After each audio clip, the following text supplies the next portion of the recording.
Vous pourriez avoir beaucoup en ce monde, si vous en aviez le désir. Vous pourriez vous frayer votre chemin dans ce monde, et jouir de ses plaisirs, et de bien d'autres choses, si vous l'aviez réellement décidé.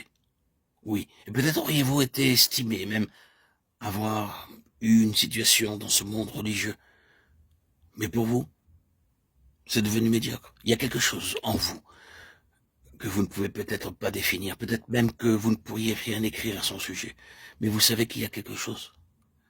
Et à moins que vous ne découvriez ce quelque chose et n'arriviez à ce quelque chose, la vie sera décevante et tout le reste ne sera pour vous que simulacre. Et si c'est vraiment votre cas, c'est une chose pleine d'espoir.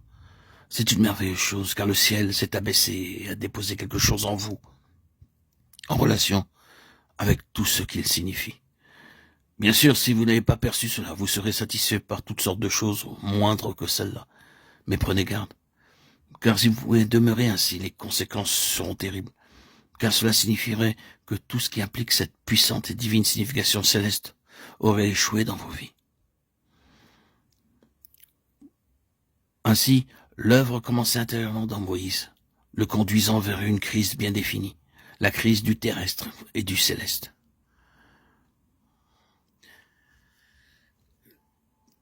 Le Seigneur a des manières merveilleuses de produire cette crise. Vous savez, ce n'est pas toujours produit et introduit en nous lors d'une certaine extase, si c'est ce que vous recherchez, ni par la gloire d'une grande et lumineuse vision.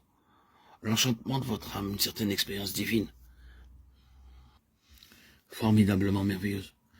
Cela n'arrive pas toujours comme cela.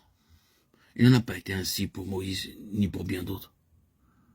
Comment cela est-il arrivé?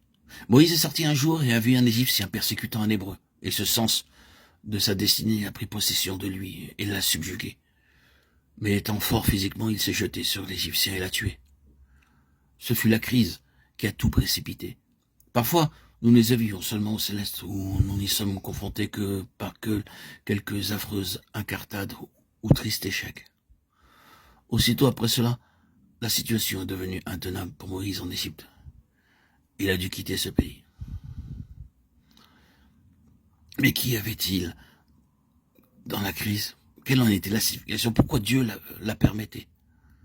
Moïse aurait pu dire pourquoi le Seigneur a permis que je fasse cela, pourquoi est-ce que le Seigneur qui m'a préconnu et qui dans sa préscience m'a appelé à son grand service m'a permis de faire une chose semblable à celle-là? Pourquoi est-ce qu'il a permis que je sois entraîné à commettre un tel acte, un meurtre avec mes mains? Moi qui suis appelé à être le libérateur du peuple de Dieu, pourquoi est-ce que le Seigneur l'a permis? Et la réponse aurait été, ce n'est pas la manière dont le ciel fait les choses. Moïse, cela, c'est la manière dont le monde fait les choses. C'est la façon dont la chair fait les choses. Ce n'est pas la manière céleste de faire les choses. Toi, Moïse, tu ne pourras jamais faire sortir un peuple céleste pour le conduire dans un domaine céleste par des moyens et des méthodes terrestres.